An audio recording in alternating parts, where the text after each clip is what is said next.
football. Sit back, relax a little bit. Let me tell you a story. See if yours is anything like mine. Remember when I was a kid?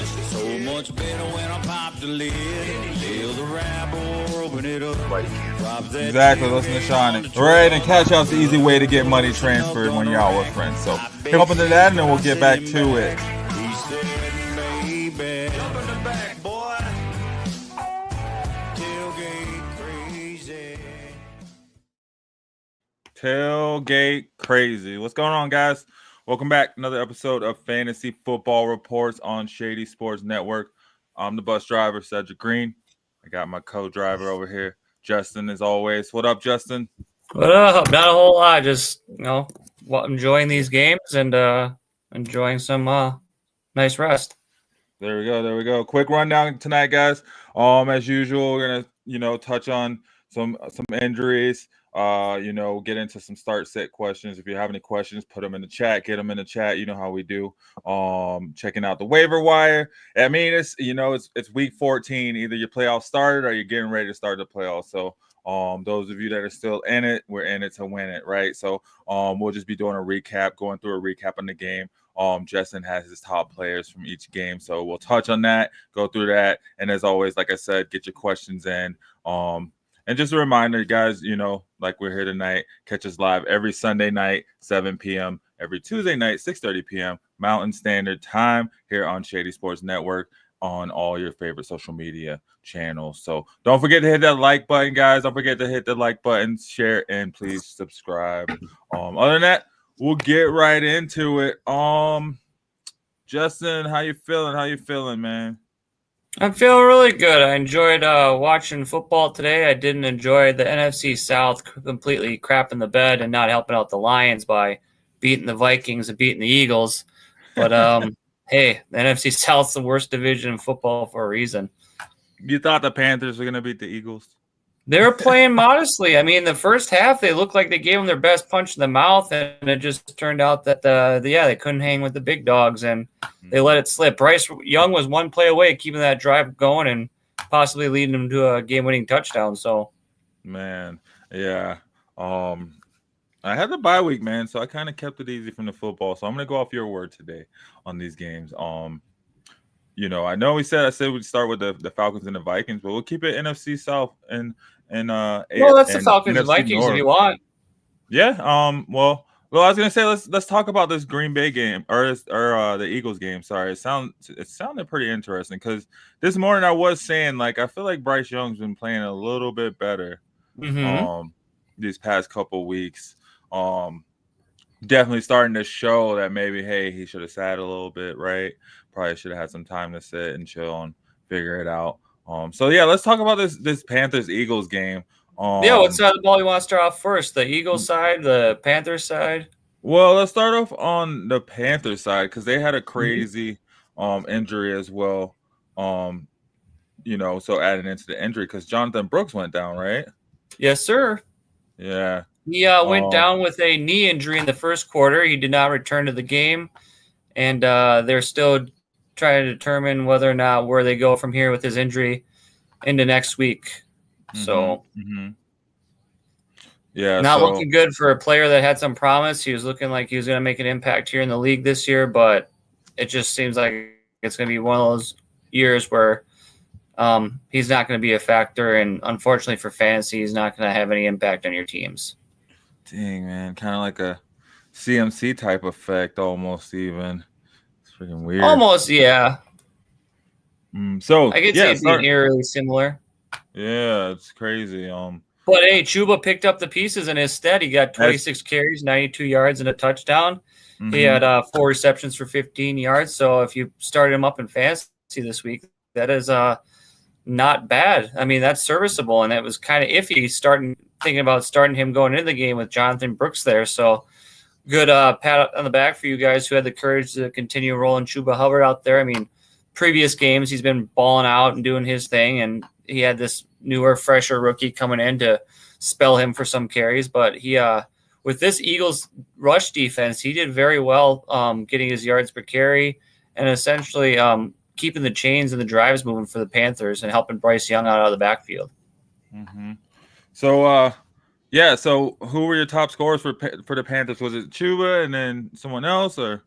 Yeah, I was actually impressed. He was one of the possible people I was thinking about talking. I don't know if we talked about him on Tuesday for potential waiver wire ads, but Adam Thielen came out of the game with 9 receptions for 102 yards. So if you had a full point PPR league, that's pretty good for a flex spot, or if you had to start him in your wide receiver 2 spot, I mean, that's about 20 points there. So he proved that he's still a valuable commodity in this Carolina offense. And he was doing that, honestly, before he was hurt last year with Bryce Young. That was his go-to guy. He was his receiving option. And even at 34 years old, Thielen's proven that he can still ball out and put up some performances for you. I was impressed with his game. And that's on that side of the ball for the Panthers. I think that was probably the 2 stars of the game for the Panthers outside of Bryce Young. He did a serviceable game. I mean, he only had 191 yards, a touchdown, 1 costly interception, but he also put 29 yards on the ground if rushing. So if you did have to start Bryce Young, he didn't really tank your matchups for you, but he honestly didn't win you any. No. I mean, a disappointment that I had on the Panthers side of the ball was Xavier Legette with only 2 catches for 39 yards. I mean, if you had to start him, that was kind of like a bummer in your lineups, but yeah, it was just the Adam Thielen, Chuba Hubbard show there on the Panthers side of the ball. All right. And then, so you said Adam Thielen, Chuba Hubbard show. Mm-hmm.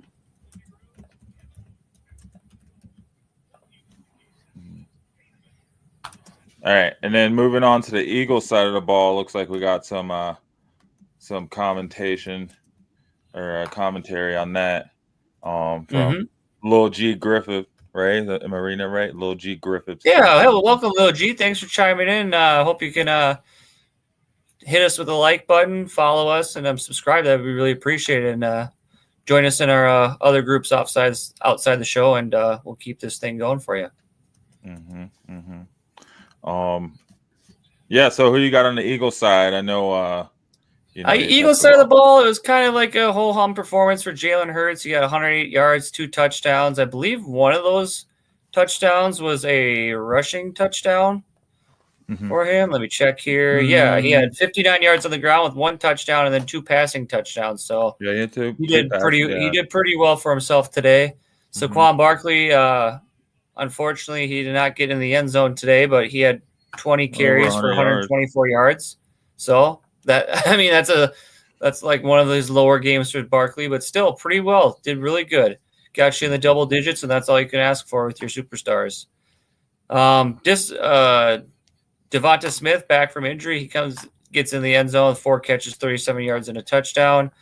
Goddard was ruled out of this game, put on IR, so Calcaterra came into his stead. He pulled out 3 catches, 16 yards, and a touchdown. So that was a good fill-in tight end for you. Good 7-8 point, or about probably 10 points for you there in fantasy, depending on your scoring formats. Other than that, I was extremely disappointed in A.J. Brown today. Only 4 catches for 43 yards, so I had him started in a lot of places, and that was very frustrating. And it goes again to further add to my point of that Jalen Hurts is a detriment to receiving options for Eagles wide receivers.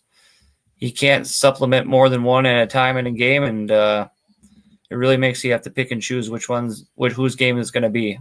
And this game, it turned out to be a Devonta Smith game.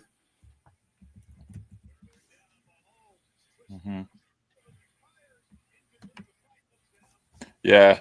I was gonna say, you see Adam Thielen over there crushing it, right? And then you see AJ Brown not even getting into double digits. It was a rough day. I will say courage on the Panthers side of the ball, though. They were 3 for 5 on 4th downs, like going for it, realizing you don't have much to lose. You want to try to make a statement game out of it and try to make plays. It just turned out that the 2 times that they didn't convert were costly enough that A, it didn't win them the game, and B, it gave Eagles a short field for an easy touchdown on one of the drives. So But I applaud them for making an effort of it and going for it on fourth down, knowing that you're the underdog in this game and your backs are kind of to the wall. I mean, they did hold the time of possession 33 minutes to the Eagles 26. It just they weren't able to put more points on the board for the possessions that they did have. Mm-hmm. Hey, they kept it close though, right? Like, I mean, 6-point game. Yeah, I mean, for Carolina Panthers, for how they started off the year, these last few games, you got to give them a tip of the cap for how admirable they're still playing and have the fight they have that they do, even with the record that they have. Those players are balling out and playing, so kudos to them for that. Mm-hmm. Yeah, no, for sure. So it looks pretty promising for them as the season goes on. But I mean, yeah. As a Lions fan, I would have liked it if the Panthers would have won, though. That would have helped give a little bit more of a cushion for the Lions. But oh well, all you can do, it just further proves that point of like you just take care of business on your end and not rely on other teams and other people to carve your path for you. So, who were your top 2 scorers on the Eagles sides? The Eagles side of the ball, I would say my top 2 scorers were Jalen Hurts and I would say Saquon Barkley with that 124 yards rushing. I don't know how much he did receiving. Let me see here. Receiving, he didn't have any catches today. So, I mean, it wasn't really a big fantasy game for the Eagles side of the ball if you had any Eagles players. I mean, the one shocker that I would say is if you were brave and started Calcaterra, you got 16 yards, 2 catches, and a touchdown. So, yeah, exactly. Why would you? Otherwise, like, unless you had it was essentially Jalen Hurts and nobody else. Like, and that's part of the Eagles. That's their bread and butter is Jalen Hurts, but it's also their problem for fantasy because he just vultures a lot of everything. There's really not any fantasy relevance every single week outside of Jalen Hurts and Saquon Barkley. All right. Well, shoot, let's keep it moving. Moving on to another team in the NFC North and another team in the NFC South. We got the Minnesota Vikings versus the Atlanta Falcons. We'll just start on the Vikings side real quick. Since we did have, I thought, some pretty phenomenal scores on that side. So what were your thoughts on this one?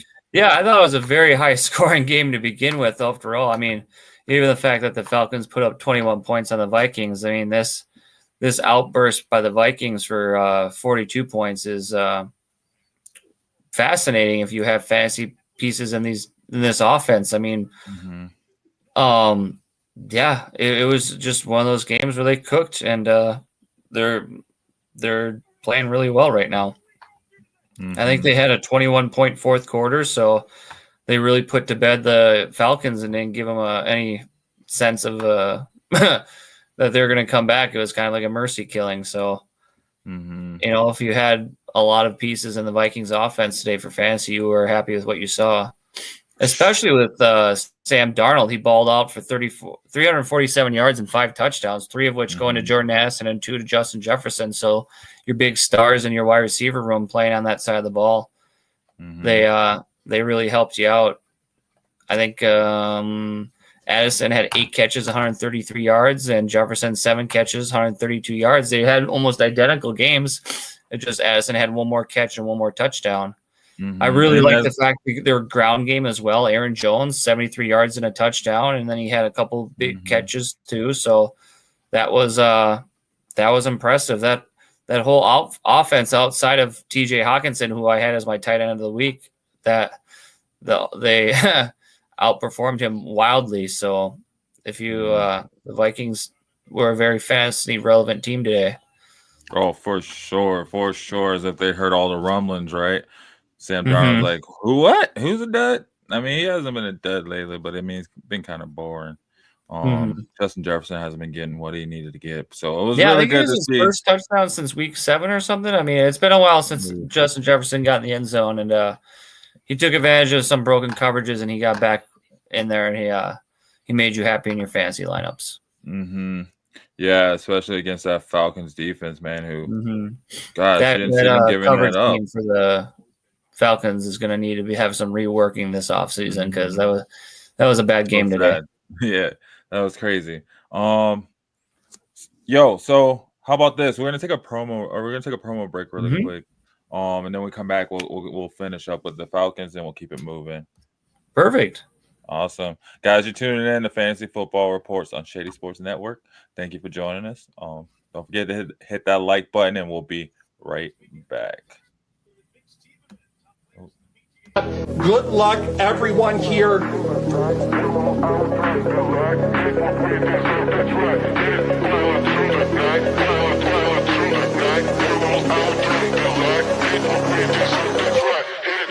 Oh my Lord, who is this? Joe Burrow! Joe Burrow! AFC North smoked it right here, baby. Fanatics, authenticated Joe Burrow on the speed, incredible hit, going to Alpha Wolf. Congratulations, Alpha. Yeah. Guys, you saw, go ahead and head over to Breaks GPT. Check out their mystery boxes. I know they got some helmets, some jerseys over there, some really great sports memorabilia that you want to check out. Use our code Shady5 and you can get a discount on those great items as the holidays come up, and if you're looking for extra gifts, they're probably a great place to check out if you have a sports fan in your family. So Breaks GPT for sure. Yeah, so before we cut out, Justin, we were talking about the Minnesota-Atlanta game. So on the Atlanta side, who were you looking at, or what were your thoughts on their side? My thoughts were a lot of missed opportunities. They kept the game close earlier on, and then it broke away for them. But for a good minute there, that rushing attack for the Falcons was pretty impressive. He got 22 carries, 92 yards, and a touchdown from Bijan on the ground. He had another 9 yards and a couple catches through the air. And Tyler Rozier doing his thing, vulturing touchdowns away and still being prominent and featured in that offense. He came out with 63 yards and a touchdown. So that running game for the Falcons was efficient today. It just so happened to not be the deciding factor in this matchup.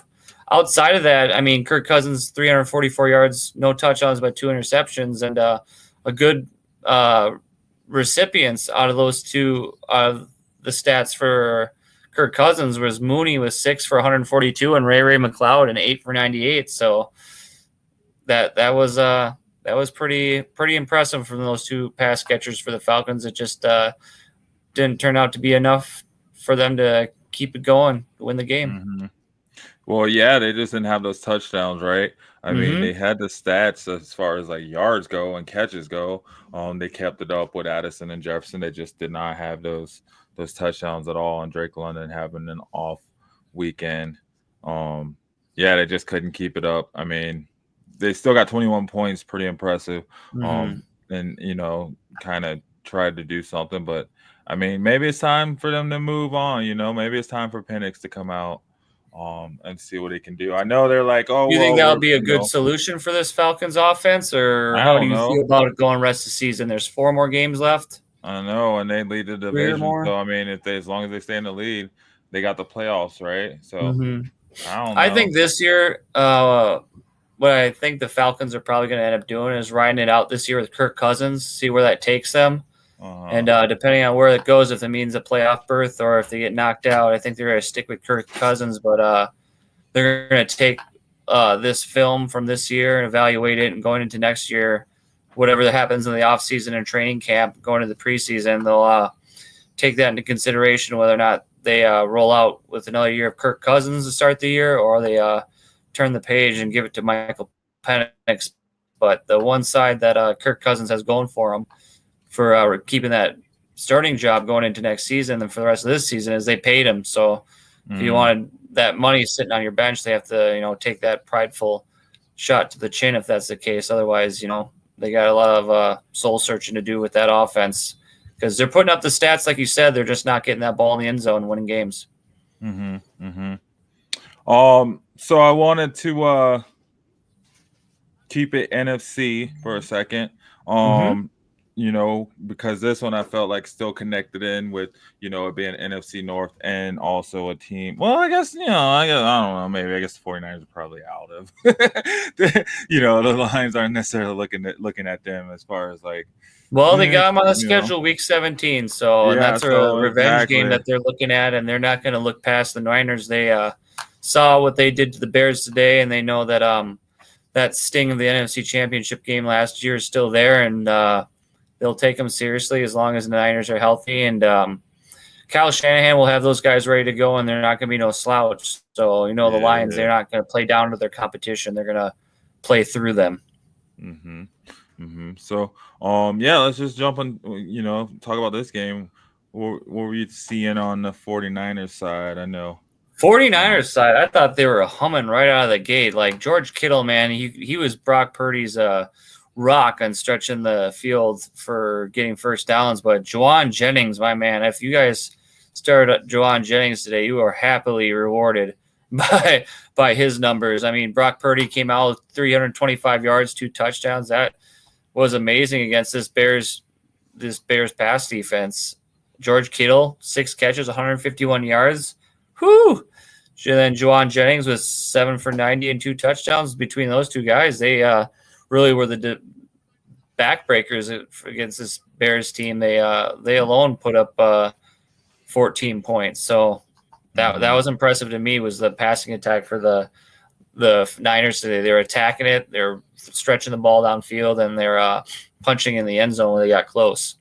Mm-hmm. And even when they did get close, their rushing attack with Guerrero, he had 15 carries, 78 yards, 2 touchdowns. But he also had an injury with a foot later on in the game, and he didn't end up returning.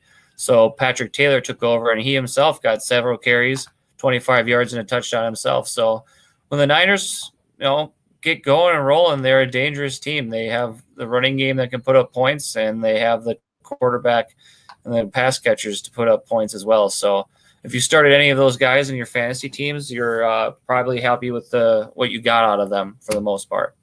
Mm-hmm. Yeah, very true. Yeah. Seems like 49ers just kind of turn and burn through these running backs, man, as they go through this season. Yeah, they had this game in what probably they felt in hand early on. It was 24-0 at one point. So coming out of halftime, the Bears only put up 13 points, and the Niners put up another 14 on them. So I think this game was pretty comfortable for the Niners overall. Mm-hmm. And it was a good get-right game. I think they're still in the hunt after the Cardinals taking the loss today, and didn't help that the Rams and Seahawks won, but they're still sniffing around the playoff hunt there, that last wild card spot. Kinda. Yeah. There's still room for it for sure. So definitely some good scores across the board there with all of their top positions kind of going off for sure. Taking advantage of a weakened Lions defense, I guess you could say, a change in guard as far as coaching goes as well too. Bears, sorry, not Lions, Bears defense. What are you seeing on this Bears side? The Bears side, I saw another slow start again, and it cost them. They're not putting up points in the first half, and they're not moving the ball. Caleb Williams has a hard time converting third downs. Mm-hmm. But again, another game where second half they come alive, they start putting points up, having some sniff of life. But for Caleb, 134 yards, and 2 touchdowns and 4 carries for 27, it just wasn't good enough. But we saw with his connection with Rome Odunze blossoming, given the 2 touchdowns Caleb threw. Odunze was on the receiving end for 4 for 42, so that's not bad. Outside of that, 6 for 49 for DJ, and then my other wide receiver of the week here, I'm seeing a trend. I'm not doing good with my picks here. You got 3 for 30, so it was a more ho-hum kind of a game. So, it's just that receiving carousel. Who is the guy this week that catches Caleb eyes? And that's what to expect going forward rest of the season. And it's not going to be perfect, but at least Caleb's finding someone to be productive for fantasy at any given week. Mm-hmm. Yeah, that's true. It's hard to kind of look at those Bears receivers and want to start any of them. You're just it's just hard right now to choose which one it's going to be. It's just, pick your poison. Which one is it going to be? And typically, if you're relying on Bears players to carrier fantasy matchups, you're probably not in a good position to begin with because DeAndre Swift didn't have himself a good game either. So no rushing touchdowns. I think he only had a handful of carries or 14 carries for 30 or some odd yards. So it wasn't a good game for him on the ground either. Yeah. Yeah, I mean, Bears just kind of pooped the bed today. It was a little off game. Well, I wouldn't say off game, but yeah, they definitely didn't have that. They didn't even really have that second half heroics like they normally do. Where they scramble and flutter and come back and bring it. I feel like that coming up short for multiple weeks against divisional opponents kind of really caught up to them, and like the hangover of losing their coach. It's just, some going to take a growing period here, reestablish it, a week of practice, and with new coach in town and, really getting things figured out here on the fly. Yep. It's never easy when you lose your coach mid-season. I mean, it's a different culture, different environment after that, and you got to, build something out of it. You take your raw talent that you have, and then you try to make something out of it.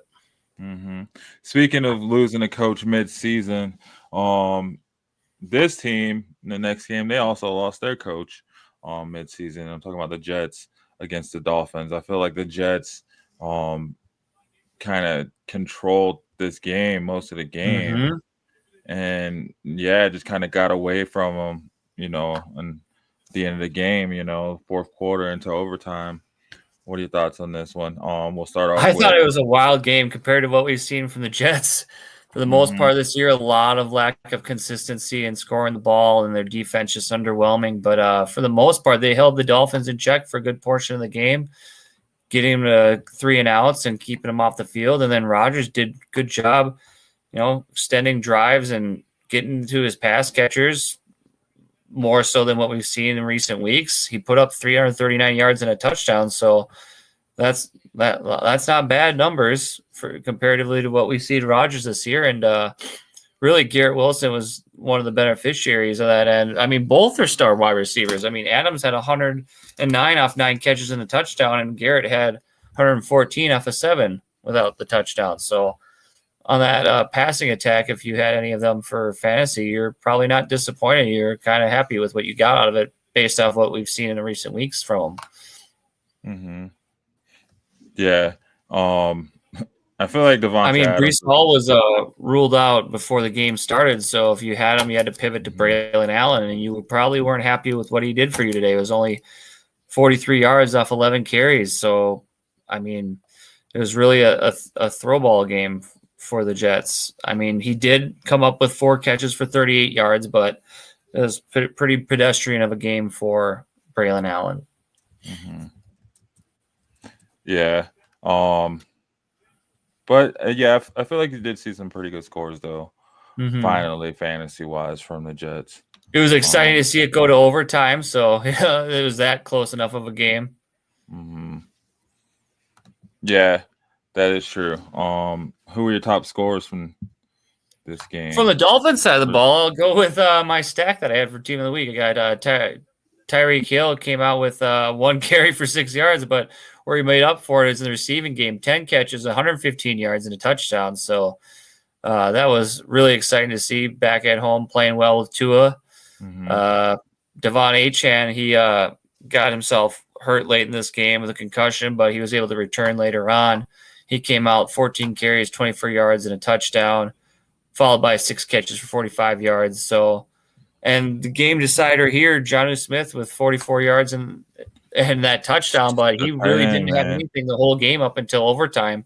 Overtime, he got his 3 catches and the touchdown. So you're looking at a goose egg from him if you started him based off his hot performances the last few weeks. And I think you're happy he salvaged that game for you if you had him in your tight end position. Overall, though, it was a very good shootout of a game between the two quarterbacks. Tua with his 331-2 and Rodgers with his 339-1. So it was a very good divisional point scoring kind of game. And it was fun to watch. Nice. Yeah. Sounds like it was. Because, I feel like the most time I was like checking in on it, Jets, where I was like, oh, man, I didn't think the Jets would win this one. And then, come back and lo and behold. Yeah, there was some that thought they might be checked out. Their season's lost. They don't have their coach, and things are just stumbling into the offseason, but they put up a fight and they gave it some heart, and they gave them the best shot, and it made a good game out of it. Nice. Heck yeah. Hey guys, those of you just tuning in, you're watching Fantasy Football Reports on Shady Sports Network. Thanks for tuning in with us. You know how we do it every Sunday nights. We come at you with some instant updates and recaps on the day's game. So that's what we got for you right now. We're just kind of going through the games, telling you Justin's thoughts on the scores and kind of touching in on them. So we're gonna take a promo break really quick. Step away for like 30 seconds. Just show you what we're about with the Shady Sports Network. And you guys don't forget to hit that like button, and we'll be right back.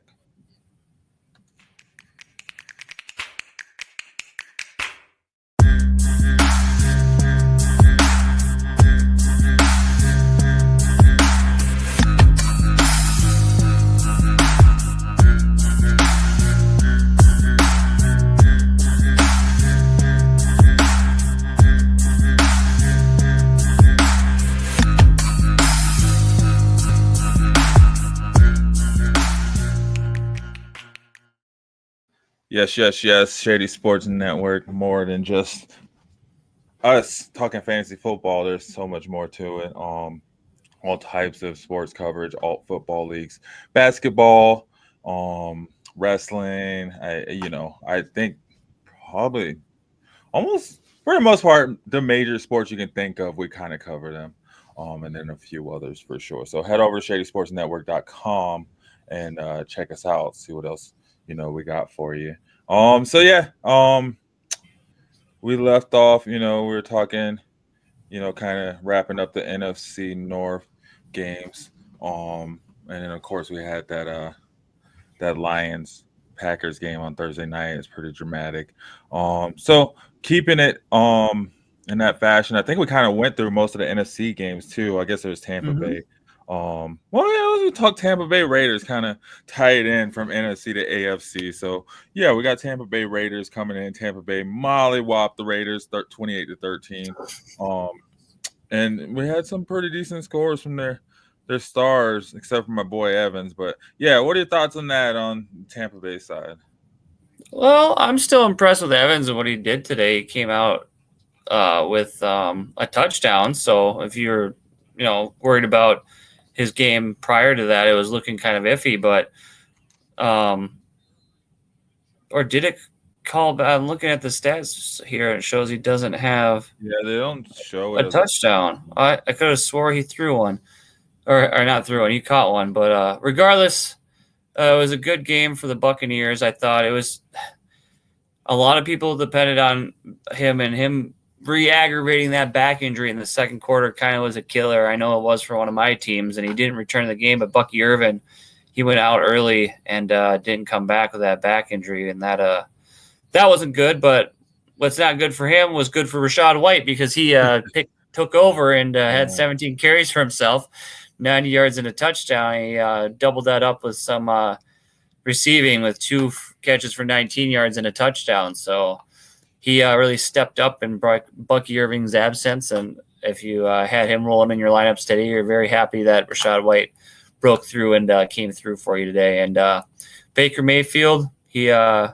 balled out. He had 295 yards, 3 touchdowns, 2 interceptions, though, followed up with a couple carries for 12 yards. So, it was a very productive game for Mr. Baker Mayfield, and one of his hot receiving options outside of Mike Evans for him today was rookie Jalen McMillan. He had 4 catches, 59 yards, and a touchdown. So not many people probably had him in their starting lineups today, but he's someone to keep an eye on in waiver wires as you're going into these playoffs if Baker Mayfield's going to be throwing the ball as well as he is.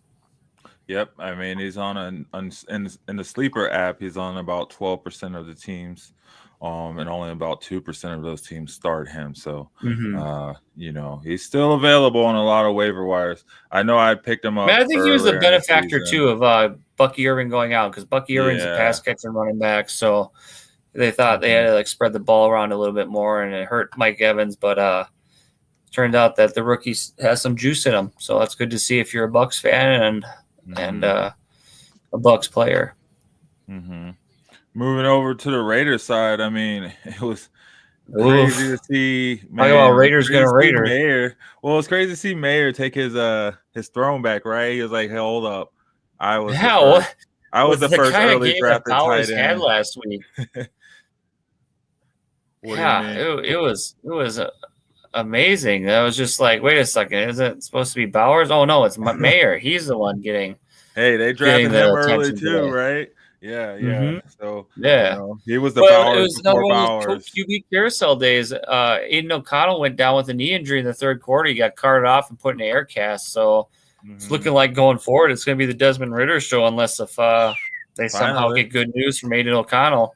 Hey, I mean, they both threw for 100 yards. Just that Aiden had the one interception, and he had 6 carries for a touchdown before he got knocked out. If you're got any Raiders fantasy players, you kind of got a yellow alert going with Desmond Ridder as your quarterback, because they haven't seen much of him this year, and what he has put on tape and played on the field, it hasn't been that good. I mean, although today, Michael Mayer, like you said, Jacoby Myers, both 7 catches, 68 and 67 yards. So they benefited from it. But the one guy that really hurts is Brock Bowers. He kind of fell down the ladder there today with Desmond Ridder taking over as quarterback. So I wouldn't be panic mode, but definitely just have a little worried for just the pass catchers for the Raiders going forward. Okay. Yeah, so keeping it in fashion with the AFC, we'll jump on over to the Steelers and Browns game, where it's looking like maybe Winston's prayers weren't answered. So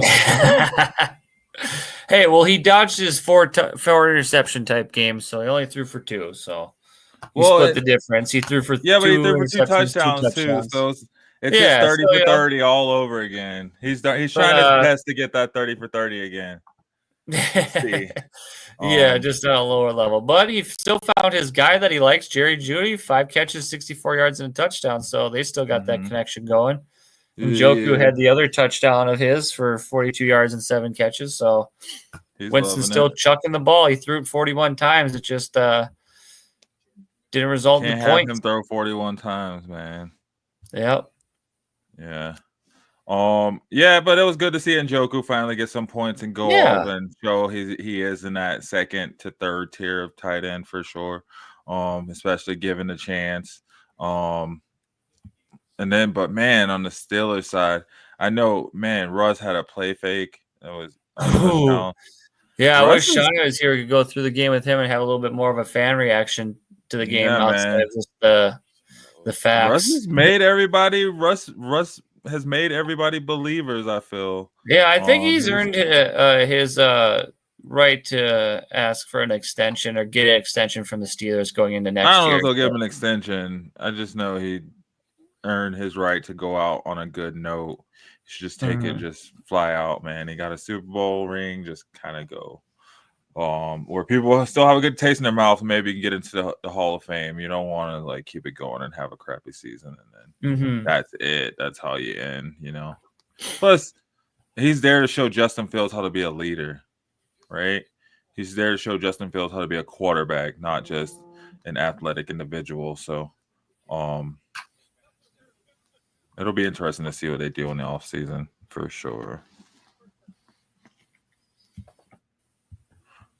But yeah, who are your guys in that game? On the Steelers side of the ball or the Browns? Yeah, the Steelers. Oh, the Steelers, you know, Najee Harris doing his thing, 53 yards and a touchdown, just the standard for him. Otherwise, outside of that, I mean, it wasn't really that exciting. It was kind of like a typical Steeler game where you just control the possession, control the clock, extend, you know, things. And I mean, Freiermuth had 48 yards and a touchdown off 3 catches. So if you started him in your tight end spot, you were excited about that and you're happy with his performance. But are you would you be confident in riding Freiermuth into the playoffs? If I didn't have a better option, yeah. I mean, Russ is looking his way and he's a red zone threat. As far as tight end goes. So if I didn't have any better options, I mean, the schedule is a little worrisome, something to take into consideration. But he's put up a couple performances here lately that makes me feel like I could start him if I needed to. Well, all right, going into next week. Let me see. He plays the Eagles. Mm-hmm. Freiermuth or Brock Bowers with Desmond Ridder as his quarterback. And the Raiders are playing who? And the Raiders go Raider. Let me see. The Raiders are playing next week the Falcons. Ooh, well, maybe. I'm going Brock Bowers. Yeah. The Vikings literally just eviscerated the Falcons secondary. And if I'm watching the Raiders, or if I'm the Raiders watching Falcons tape, I'm like, let's just throw this ball all over the Falcons. They're not, I know I'm not great, but yes, DeAndre Hopkins just got a touchdown for the Chiefs. Oh, I guess my broadcast is behind. I was wondering if I was upstate. Oh, yep. There it is. That's the Chiefs one. Just scored. Hey, I played D-Hop. Yeah, next week I'd definitely be starting Bowers over Freiermuth. Okay. Njoku. Who are they playing? They play Kansas City next week. Boo, Chiefs, right? Pensman Sports knows what's up. What's up, Pensman Sports?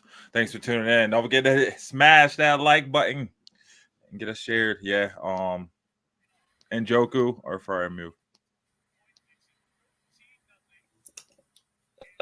Probably.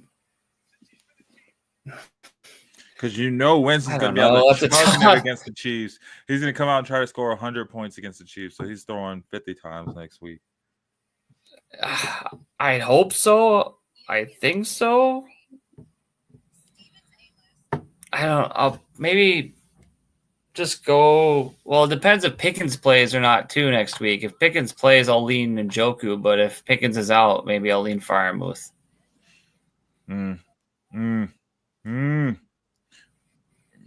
Nice way to delay the answering of that question. Well, that one's hard because you don't you don't know what Jameis Winston you're gonna get, and if he is a competent Jameis Winston, you know that Njoku could get the ball and get in the end zone. It just that Browns offense is a nick because Judy's coming into his own now.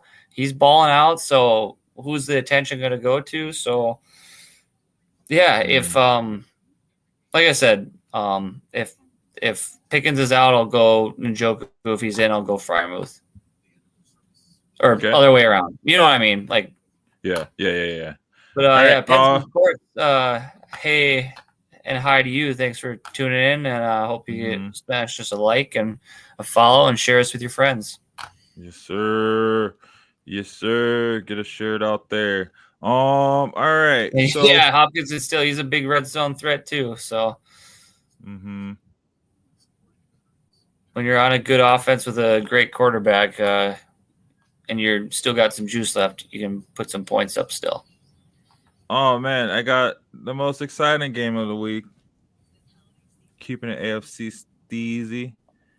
Jaguars versus the Titans. Ugh. We got macaroni and cheese pulling one out. Well, it wasn't too hard when you only got a pair of field goals on the other end. Yeah, I was gonna say Will Levis went out, right? Oh yeah. Did he? I didn't get any alerts or notifications from this game, to be honest. I heard like a highlight somewhere. I think it was on all I know is that both of the rushing, like Pollard had 102 yards and Bigsby had 55 and a touchdown. Outside of that, I mean, you got kind of okay numbers from Brian Thomas Jr. with 8 catches, 86, and Calvin Ridley was 7 for 59. So nothing really flashy. It's kind of just I hope fans of this game didn't fall asleep during it, but I mean these teams now are both at 3-10. Yeah, at the bottom of that division. So going for the number Bottom one of the pick in the barrel. draft. So Another fun game. You might have had a couple starters from. We got the Saints versus the Giants. Yes. Derek Carr left that game though. The fourth quarter, he didn't return. They are fear it's a left-hand fracture, so that's something to keep a look on. They're going to do X-rays, MRI, all that stuff here going into the week. But Derek Carr leaving the game due to a hand was not good. But he did have 219 yards, a touchdown, and interception. So he was okay before he left. Not great, not terrible. I mean, on the other end, you got Drew Lock thrown for only 227 yards in a interception. So it was kind of not really a quarterback game. Yeah. Drew Lock, though. You know what I mean? He like the Tim Patrick of quarterbacks. No, he's not. No. Tim Patrick's better than Drew Lock any day of the week. Oh, man. Malik Neighbors. I will take away, though, from this game, though, too, is like Kendry Miller is back for the first time off of IR in a long time. And he took some carries away from Alvin. Alvin only had 17 for 44, and Kendry Miller is the one that gets the touchdown out of it off 10 carries for 32. So it's good to see Kendry Miller get back into the fold, playing some football in the NFL. And I know not many people, if anybody, started Kendry Miller this week, but it was good to see him be fantasy relevant again, because I had high hopes for him in the NFL coming out of college, and I thought the Saints were a good fit. So let's see how he can build off of this performance, despite how even the Saints got the win. They pulled it out by 3, so that's good. I know Juwan Johnson had 4 catches for 50 yards and a touchdown, so if you started him at tight end, you're probably happy. But outside of that, pass catchers were about okay for the Saints. Nothing really flashy. Nothing league winning or whatever.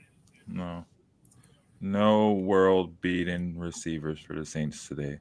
I think Neighbors was the only receiver overall that actually had something maybe even going.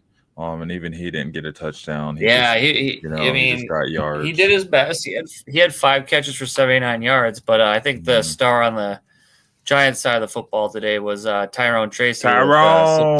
Better call. Yeah, I'll give credit for Michael on the show on Tuesday. He was talking about how he would have slid Tyrone Tracy into that lineup that I had assembled over Travis Etienne, and I probably should have listened to him, because Etienne had himself another bad game, and Tyrone Tracy did very well. Again, he's a rookie that's proven that he should have the job for the Giants going into next year if they hold on to him and keep giving him the opportunities that he's well earned at this point.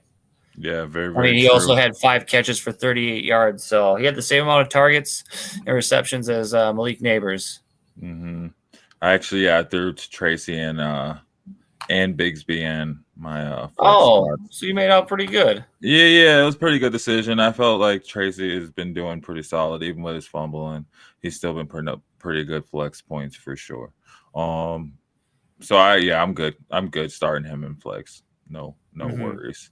Even in running back too, with no hesitation. I started Wan'Dale Robinson too. He didn't do so well for me. Yeah, he had a rough game.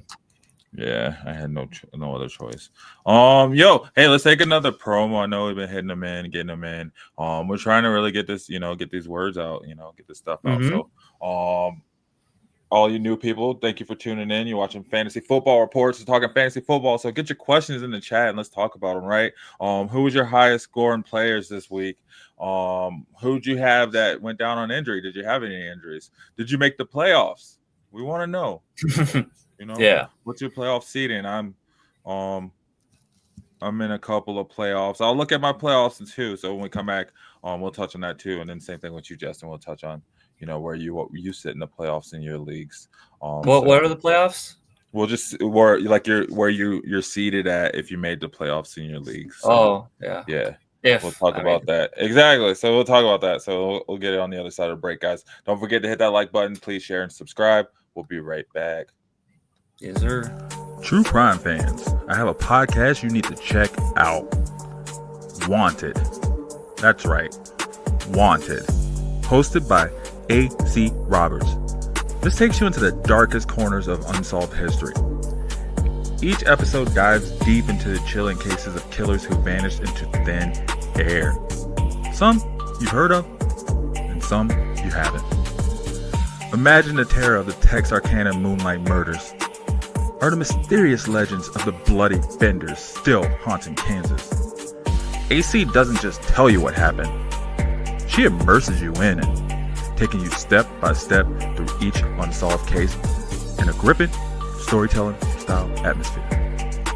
So if you are ready to explore killers who got away, search for Wanted on Spotify, Apple, and wherever you listen to podcasts. That's right, Wanted.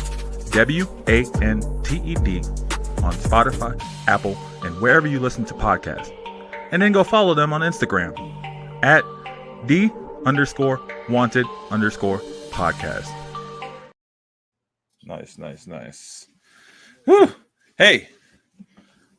So, yeah, I was going to say, we'll take a break from talking about these games as we got a few more left. And just kind of see where we sit. Yeah, going into the playoffs. So, I think I'm in 6 leagues this year. Mm-hmm. My Yahoo league, I was nowhere near the playoffs. I think I am second to last. No, I'm third to last. There we go. We'll see where I end up after today. But I didn't make it in that one, but I think in my other ones. Oh, and my Dynasty one, I didn't make it either. I think I'm like third to last in that one too. So didn't make it in that one. I made it in my ESPN. I made it in my league. I'm the first seed in that one. My ESPN, I think I'm third seed. And then my keeper league, I made it. But we'll see where I end up after today or after Monday, I guess. It's kind of a close game. Mm-hmm. Oh, I guess I kind of ran away actually because I had that Tyrone and that Tank Bigsby duo and my flex. They came through hardcore, gave me some good points. And then I had that line. It's funny. I had the Lions, both their running backs in my running back position. Mm-hmm. And then I had 2 running backs in my flex position. So I ran all running backs today, and they all kind of. You just ran it down your opponent's throat. And Josh Allen was my quarterback. So I really want to get to that. We'll get to that game. I mean, obviously, he off, man. Gosh, like I'm still in shock that he, scored a receiving touchdown without a reception listed. So I'm just like wild trying to figure that out. But so I did, I guess, pretty good. What is that? Like 3 out of 3. Oh, and my NFL Plus league. That is, actually, I kind of like the stats from NFL Plus. Just a weird. Yeah, tell me about that because I don't have any leagues or any teams in those leagues. So, what do you like about the NFL Plus? What separates itself from like Yahoo, ESPN, Sleeper, all those other formats? So it has like a feature you can click to like optimize your team, so you can it'll put together what it thinks is the best lineup for you. Now it's really up to you to be like, well, I don't know if this player is going to outperform this player, but you do have that option to quickly look at your team and see if maybe you are leaving points somewhere. And kind of move around. I have a feature to come out with for fantasy football for next year for leagues. That'd be a really sweet idea. What's that? It'd be cool if you had players get knocked out in the first quarter of games where you could swap them out with someone that's available on your bench rather than eating goose eggs or taking points. I don't know. I guess that comes with playing the player, though, right? You gotta. Here's my argument said. In the NFL, what happens to NFL teams when their starters get knocked out of games? Does the game end?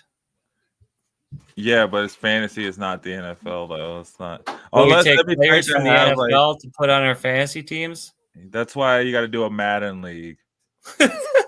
All I'm saying is, in the NFL, they substitute players in for their hurt players. You think maybe there would be a feature for if you're unlucky enough for. If it's earlier on in the game and you get a player, you get knocked out, that you could substitute them in. But I mean, the auto sub kind of does that before the games are started with the inactive features. But I'm mostly just focusing my frustration on when you have these players that you're counting on, especially around this time of the year, get knocked out early in the game and really just like tank your lineups for the weekend.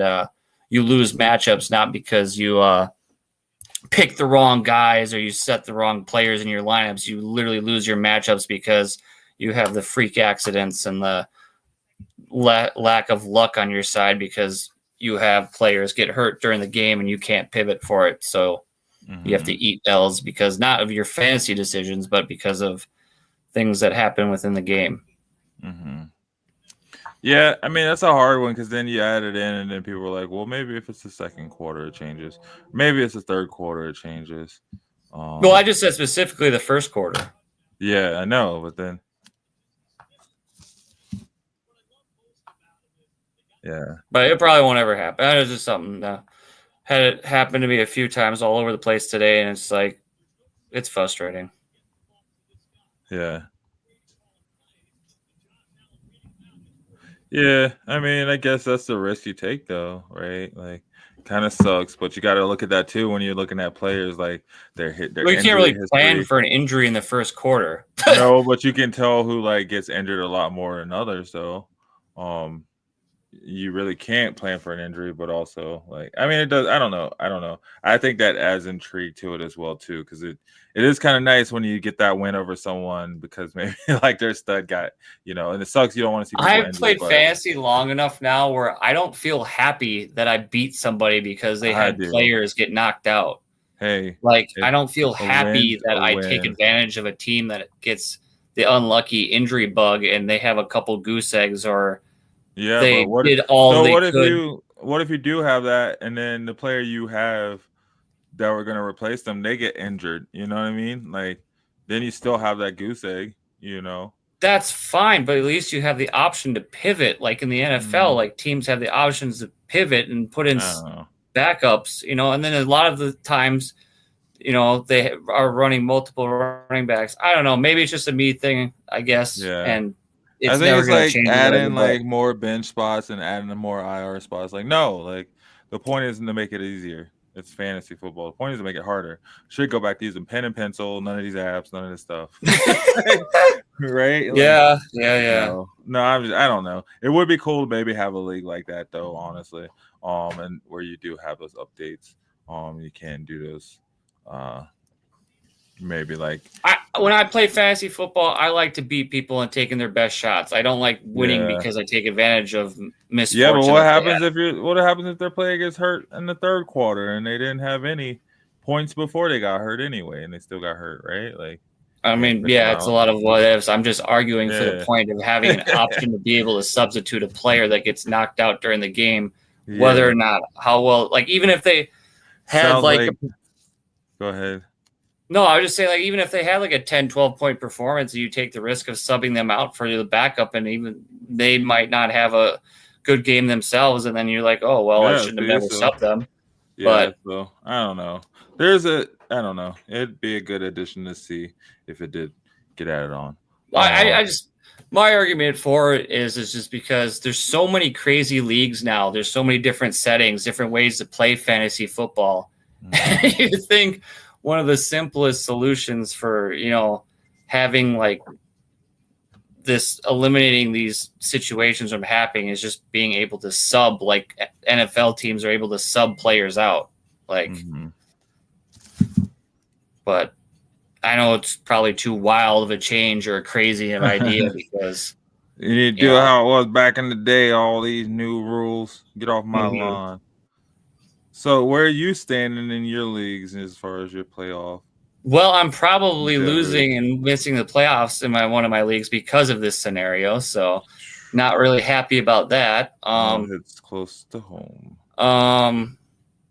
In my other leagues, my dynasty leagues, I think I'm going in the playoffs, or I got a spot locked up. In the 32-team league that I helped co-run, in my season so far tanked and gone that I have just been going through the motions, and I'm not making the playoffs there. But But the one league I paid in, it's looking like after this week, due to some misfortunes, I'm going to miss the playoffs. Dang. So, yeah, man, it gets hard this time of the year, for sure. But that's the thing about it, though. I mean, you always, kind of look at it and then come back next season, do things a bit differently, right? Like maybe not draft, certain players or like certain positions, or maybe go a different, So that's the cool thing about it, is to be able to like, look back and be like, yep, didn't want to do that. And keep it well, yeah, for me, a lot of my problems this year was the injury bug. And I lost a lot of matchups because I have players getting knocked out early, and So do you think you're going to be looking at more like handcuff players from like the same teams, like maybe looking at backups when you draft next season, or will that change? I think for the redraft league, I think my strategy for that one is probably I am going to just the way how that league is and the people in it and whatnot. I think best strategy is probably to maintain the course, do what I do, but I guess pray a little bit harder that I avoid injuries, which there's no way to control that because, I don't know a way to like change that and that. It's just a lot of bad luck. So. Yeah, that's it. I can see that, especially when it's like based off of injuries. Like you can't control it, though. You're right. Yeah. But let's keep it moving. Let's get back to the games, though. I kind of touched on it earlier. We'll talk about this Buffalo Rams game, man. Oh man, talk about a high scoring game. On both sides, there were some fireworks for sure. And people just. Well, the Rams thought they had them really early on. They had the first three quarters. They, put up 38 points. I think it was 38-28 or something like that. And then Buffalo came on storming back, which was, I didn't get to watch the game, but I was getting notifications and highlights on it. So it was, for those of you who got to watch it, I bet it was pretty exciting because for fantasy purposes, this is probably one of the, on both sides, both teams, the strong fantasy performances all around. Yeah, no. Because you had Josh Allen have his big game, but even though the Rams on the other side of the ball, Matt Stafford 320, Puka 2 touchdowns, Kyron Williams catching one of them, Puka Nacua rushing one in, Cooper Kupp getting the receiving touchdown, and Kyron running the ball for 29 carries, 87 yards and a touchdown. So the Rams offense is humming. They're starting to really get this thing going here later on in the season, where they had a little hiccup there and a little lull in their season where they were going with that. So Rams fantasy wise showed up if you played any of their players. Very true, man. Puka had 2 touchdowns. Oh, he did. Yeah, let me see here. Yeah, he had 12 catches, 162 yards and a touchdown. Receiving, rushing 5 rushes, 16 yards and a touchdown. Yeah, so he had 2 touchdowns. Really kind of just taking over and grabbing that torch from Cooper Kupp. It's crazy the Rams have managed to have, all these years with solid receiver play, man, and receivers out of nowhere, right? You just kind of didn't expect these guys to be what they were, and they just, took the spot. But I mean, and then over on the Buffalo side, man, finally seeing a bit of life from Buffalo's receivers, man. What were your thoughts on that side of the house? I know we had Josh Allen coming through with another record like MVP worthy performance.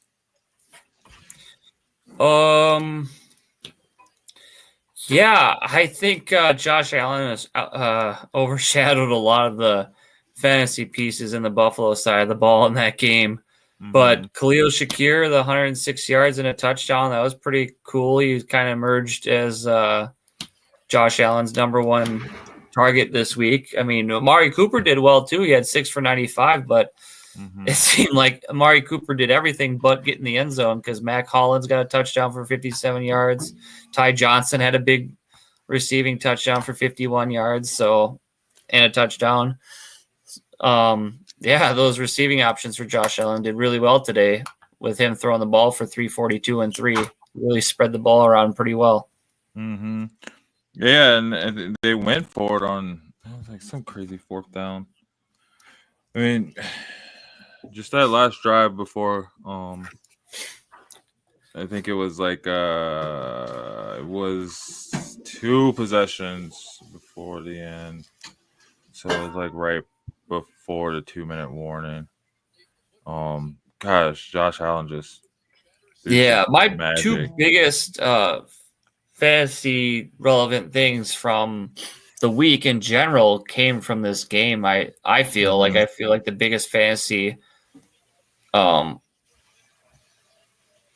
positive was the Josh Allen game, the 5 touchdown or 6 touchdowns, is it? Because he had 3 on the 3 rushing, 3 in the 3 air, passing, 3 on the ground, and rushing for 82 yards. Like he had a historic day.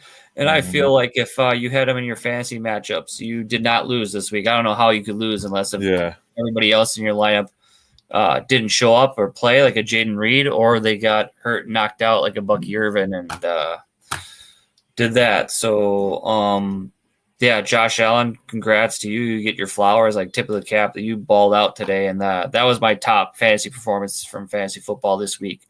But my bottom performance, because a lot of people are probably depending on him in their lineups and needing him where they had him in their lineups, was James Cook. Oof. He disappeared under Josh Allen's shadow. It 6 carries for 20 yards and then 2 catches for 9. He just it is fascinating that like he can have those good games like he did last week and the week before, but then he can have these games where it really matters for your matchups and your lineups, and he just disappears. And I think that was probably the biggest fantasy disappointment for me. And they both came from the same team on the same side of the ball. Crazy how that works.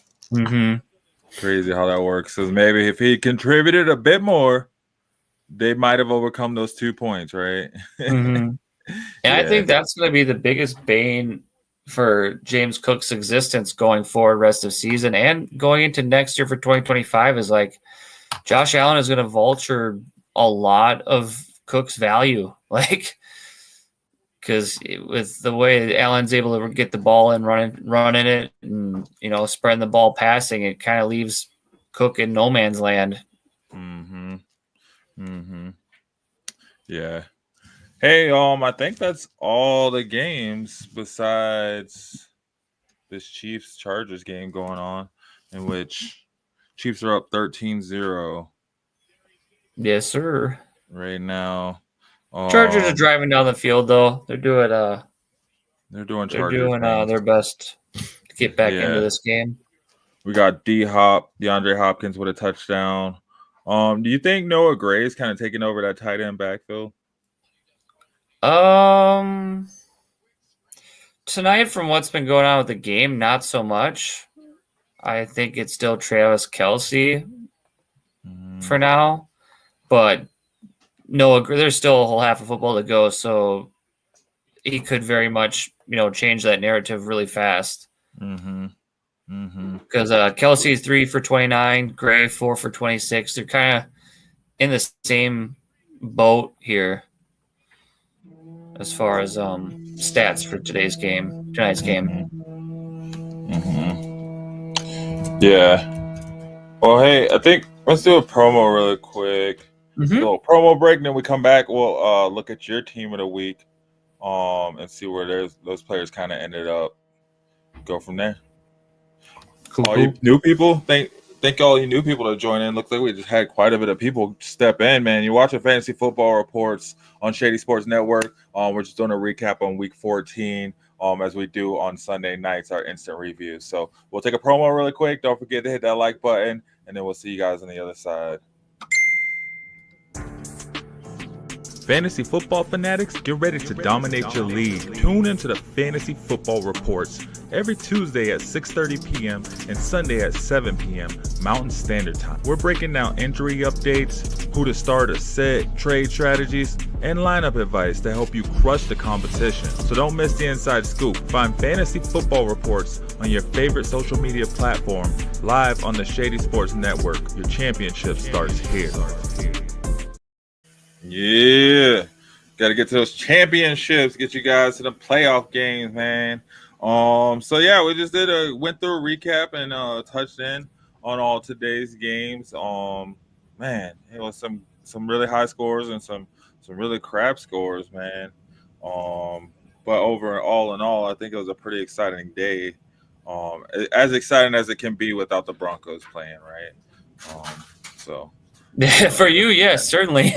You had no dog in the fight this week at all. So yeah, just kind of took it easy, which was pretty chill. But yeah, no, we had your team of the week, Justin. So let me see if I can find it here. I think this is it right here. No, that's from 13. Hold on, here we go. There we go. Week 14, team of the week. Tua is your quarterback. Travis Etienne, running back.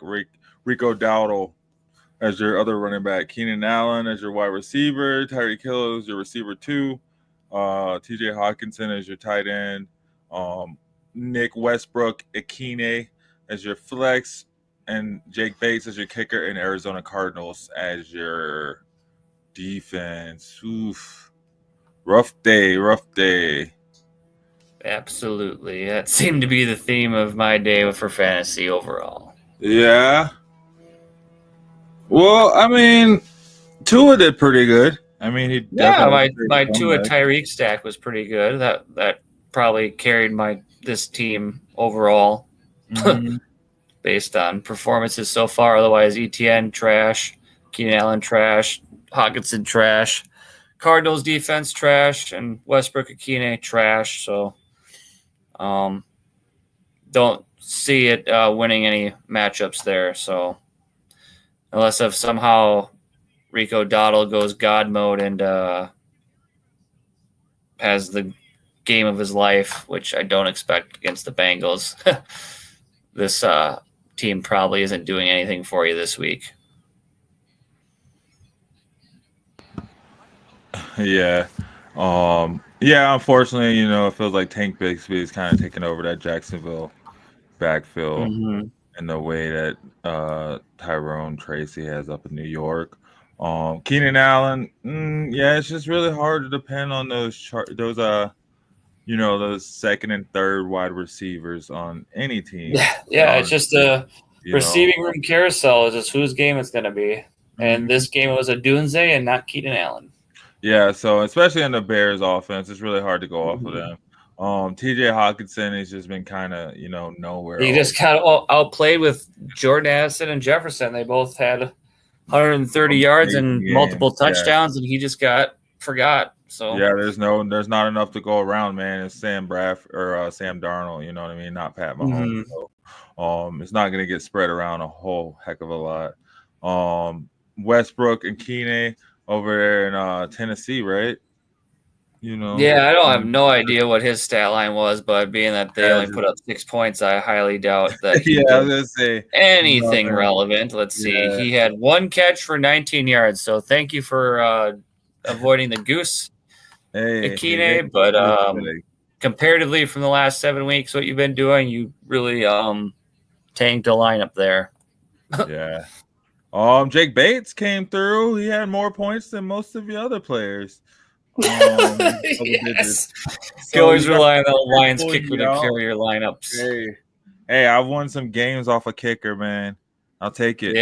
Where I can get them, unless maybe if the other team's players are hurt, then my kicker better. Yeah. So it just goes to show with this lineup too, you can never really fully have the follow through with the process here, because some of the pieces you thought it would have themselves a decent game based off prior performances and how they've been trending. But sometimes it doesn't work that way, and it makes you pay for it. Yeah, man. Any given Sunday, as they say. Very true. Very true.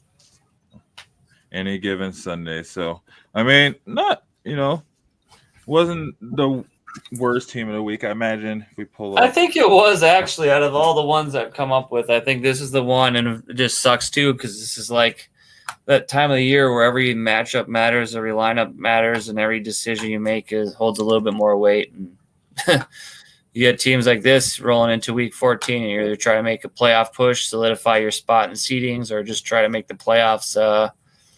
You see something like this here, and you kind of just takes the wind out of your sails and really makes you have a bad day. Yeah. Oh, my boy Joker with the 48 points, 14 rebounds, 8 assists. Beast mode, number 3 all time in triple doubles. Yes, sir. King Jokic. Man, but yeah, it's just some crazy, phenomenal days these past couple of weeks in football, especially. I think adding that 18th week actually, I think it did help to add the competition and keep it going later in the season, because you get to see all these crazy performances of teams still, teams that are 6 and 7, under 500, still feeling like they have a chance and still really, like going all in to like still try to make the playoffs, Mm-hmm. So you see like performances like the Rams just going on God mode against the Bills. You see Isaac Guerrero getting, 100 yards. Well, no matter what running back the 49ers put in, just start them. If you need a running back, just start the 49ers running back if they're available. They'll get 100 points or 100 yards. They'll get 100 yards for sure. You can't go wrong with that. Yeah, I mean, shoot, man, kind of went through all the games, touched on your team of the week. Oh yeah, we have your IDP player of the week too, or IDP of the week. Yeah, I don't know what he ended up doing, but let me see. I can pull it up really quick here. Well, I guess not really quick. I gotta pull it up. But... Yeah, it takes a little bit. No. But yeah, so Bobby for the Giants. Okarike. Off. Wait. Oh, he didn't play. Of course he did. That is my week in a nutshell. He was ruled out for week 14. Oh, goody. On Friday due to his back. He had a back injury all week, and yeah, was ruled out. So nothing from him. But hey, there's always next week, right? Not if you didn't make the playoffs. But that's okay. That's why we got the show. We keep the show going, and we get the people that did make the playoffs, keep them pumped up.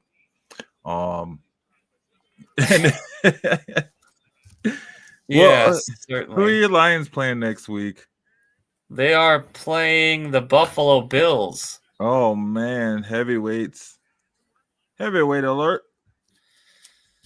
Yes, indeed. A lot at stake with this game, especially since the Falcons and the Panthers couldn't do their jobs and win their games to give the Rams did their a little job. bit of a breathing room at the number 1 seed. So not real big fans of those two teams this week. Thanks. No thanks. Were you ever fans of those teams, though? Well, when you need them to win, so your team has an easier path to the number 1 seed, certainly. But after this week, you can just slap those hands away and be washed and clean. Look from at them. you, man. You got the Lions talking about the number 1 seed, and like their fans are, still like we should have it locked down. Mm-hmm. How you guys have, come around to the team. High standards. Hey. You gotta have them.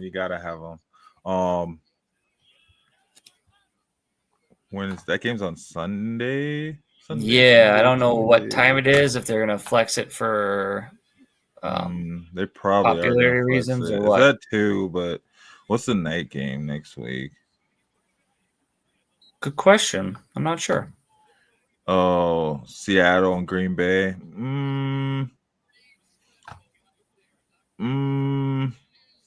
They might flex it, but that Seattle Green Bay could be big. Well, it has more NFC. playoff implications there, seeding and whatnot. So well, I mean, your game kind of does too, because these guys still can't afford a loss, and then the Bills can't afford another loss if they want to keep pace with the Chiefs. Well, I think the Bills have essentially, if I'm remembering this right, they pretty much have the number 2 seed locked up. They needed to win today and the Chiefs to lose in order to keep pace for the number 1 seed. Yeah. But, on the Lions all side that matters of it, they is have the number 1 seed now. But that's all that matters for the bye is the number 1 seed, though. Huh? All that matters for the bye is the number 1 seed. And home field advantage throughout the playoffs. Well, yeah, you get home field advantage. Yeah, that's great. But you get that as being a division leader. If you win your division, the Bills already locked up their division. They already won the NFC East or AFC East. But if you're the Bills, though, would you rather have the Chiefs run through your town, or would you rather go to them and play there? I don't think it matters for the Bills, quite honestly. Well, if they end up having to play the Chiefs at some point in the playoffs, they have a pretty good away record. Mm-hmm. But yeah, I guess you would want to play in Buffalo instead of Arrowhead for sure. But I don't think it matters because the Bills have beaten the Chiefs on the road in the regular season in Arrowhead, so they know they can do it. I don't think they have any issues with that, man. Was there anything else you wanted to touch on tonight? I think we kind of went through all those games. Broncos are playing the Colts next week, so that could be another sneaky, fantasy relevant big performance. There's a lot of pieces in that game. Mm-hmm. So yeah, we just got to come. Is that a 1 o'clocker or what's that? Yeah, I think it is a 1 o'clocker early game.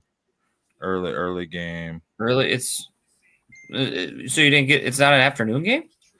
Well, Well, here it's early because it's 11 o'clock. Oh, okay. So it is. Yeah. So, but I guess that's before noon, afternoon over there. Mm-hmm. Yeah. Because even that game has some playoff implications too, because both of those teams are in the hunt for. Well, no, they're not. Broncos are in the hunt. Oh, it's a 2:25 game. So, wait, what time is that? 4:25 over there? Yes, Eastern Standard Time, I believe. So it is an afternoon game. Colts are right behind the Broncos technically. So yes, if the Colts win, they will be tied with the Broncos and could potentially overtake the Broncos, but we're not worried about that. We're good. We're good. Keep it going. See? So that'd be tight. We get the Broncos and the Lions in the playoffs, man. And then we see them both in the Super Bowl, right? You got Bo Nix, rookie quarterback. Anything can happen. Team to the Super Bowl. Any given Sunday. Like before this Sunday went down, did you ever think that the Rams had a remote chance to winning this game against Buffalo? No. I said it this morning. I didn't see it. I knew they had the receivers, but just Buffalo's just been swagging, man. And they were swagging still in this game. They just swagged. It took them a little bit longer to get it going. It took Josh Allen playing hero ball to keep them in it, and it took Matt Stafford and the boys to have one of their better games. Yeah, which is scary because that don't work in the playoffs. Sorry. Yep. Hero ball. And it didn't work for Buffalo today, so they got to clean it up. Yeah, I saw this thing that said how to beat the Buffalo Bills. It said play them in the playoffs. Yeah, that's funny. That too. Well, shoot, man. I guess I don't know what else there is. Don't have any questions. Yeah, I mean, unless if you guys have some fantasy questions here, some things you want to chat about, talk about, feel free to drop it in a chat the next couple of minutes. Otherwise, you got this Chiefs-Chargers game going on. It's 7-13. Chargers have the ball and they're driving. There we go. 7-13. Chargers are driving. They're inside the red zone now. And I guess now is a good time too to plug our stuff as far as our fantasy football show group on the Facebook. I figure what we could do. Here I'll just do this Cash App promo. Okay. And then see if we get any questions in. If not, we'll we'll get those plugs in and then get it closed out on the other side. So all you guys tuning in, thank you for tuning in, by the way. If you're watching us. Thank you for tuning in. Yeah. Pensman Sports. Thanks for shouting out, coming in and chatting with us. Little G Griffith. Hope to see you again on Tuesday too. Yep, come back on Tuesday. We'll be back on 6:30 Mountain Standard Time, 8:30 Eastern Time. Come in with your start set questions and really diving in and getting ready for that first week of the playoffs or second week of the playoffs for some people. So let's get this promo and then we'll be right back, guys. Well, that's the story of my life. No respect. No respect. How are you? Bring them things, bring them things. I call the plug, bring them things. I bring them things. That's money. That's cash out.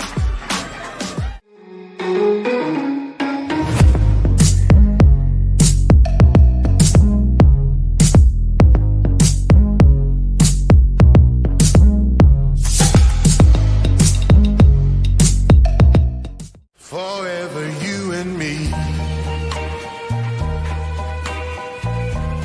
right by my side's where you ought to be.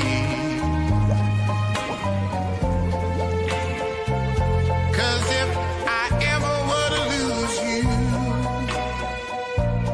I just don't know what I'd do. Let me hear you now. Go! And as we're coming out of break, Quentin Johnson from Justin Herbert, touchdown. Chargers 13, Chiefs 13. I need the Chargers to lose. I need the Chiefs to lose. Somehow I need them both to lose, but I need the Chargers to lose more, I think. So you want the Chiefs to make this comeback? Yeah, well, they're going to make this comeback, right? It's in Kansas City. They got the refs. Well, yeah. I mean, they've had a horseshoe up their butt all year long, so I think it's still stuck up there. Yeah, I'm surprised they didn't block the field goal for a field goal return or something. Yeah. Anyway. Well, no, yeah, there's still plenty of game left to be played. Justin Herbert, man. Hey, John Harbaugh. Which Harbaugh is it over there? It's Jim. Jim Harbaugh is freaking. I wish we would have hired him, quite honestly. All right, Sean Payton's doing a heck of a job. Don't get it twisted. I was gonna say you're really Sean Payton is doing an amazing job. We're looking really, really good. Just Jim Harbaugh is a team builder. He knows how to put a team together. He did it with San Francisco. He did it with Michigan. He just wherever he goes, he puts a team together, and he puts a championship team together. And we're seeing that with the Chargers right now. Speaking of champions, we got the shout out to the Nuggets for that win today. But yeah, man. Like you were saying, we're doing the plugs. I gotta know, going and scrolling across the bottom, guys. Don't forget to join our Facebook group, Shady Sports Fantasy Football Reports. Just to interact with us, keep in touch. We got a Discord group, SSN Sports or SSN Chat, I think it is, Shady Sports Network Chat. You can find us on all. I think it is. It's SSN Chat, or if you just search Shady Sports Network. And it's actually, I have the links in the description. So wherever you're watching this, if you just click on the description, you should be able to click directly into the links. You can join our fantasy league. We got our basketball league too. You can, go to Shady Sports Network. We have articles on there. There are other sports coverage, live sports, and you can just see what we got going on, man. Meet the team. And just, it's a lot more than fantasy football. So I promise we got something to keep you covered. And then if you just want to talk football, we got my man Justin. You can hit him up at Teixeira. How do you say it? Teixeira on Sleeper, on Facebook, on Discord, on Twitch. So all the social medias that you can find us, pretty much you can find them as well, and just keep the conversation going. Any questions you have, I promise we got an answer for you. We'll get an answer for you. You want to just talk about your team, want us to rate your team, or you just want to, shoot the crap, just, hang around, just talk football, hit us up, because that's what we do. That's the whole point. It's just talking football, man. So, guys, just feel free to just tune in and catch our past episodes on the Shady Sports Network YouTube. And then just check us out every Tuesday and Sunday. We come at you live on Sundays at 7 p.m. Mountain Standard Time and on Tuesdays at 6:30 p.m. Mountain Standard Time. A little different, same but different, right? Yeah, that's us. Got anything to add on with that, Justin? Feel free to chat with us, hang out with us, talk with us. We're more than happy to answer your questions and talk football with you, talk fantasy with you, talk your lineups, talk about the games, talk about scores, all kinds of stuff. So look forward to that interaction and that engagement during the shows and even off the shows on our other socials. Yep, because we'll keep it going, man, 24/7 if we can. You see our episodes, we try to keep it going as long as possible. So we'll catch you guys on Tuesday. Get your questions in the chat. You'll be able to get us in early. Don't forget to hit that subscribe button and set that reminder so you get a notification when we go on. If nothing else, I think that's about it for tonight. All right, best of luck to you guys for the rest of your matchups for Monday. Hope you get your Monday Night Miracles. Hope you get your Sunday Night Saviors in. But for those of you who fall short of that and have gotten knocked out of the playoffs after this Monday and whatnot, we will have a day of mourning for you on Tuesday and pay your respects to you and your teams. And for the rest of you making the playoffs and making the push for the championship, we'll be here to help you with lineup advice and pushing you through to get to that championship.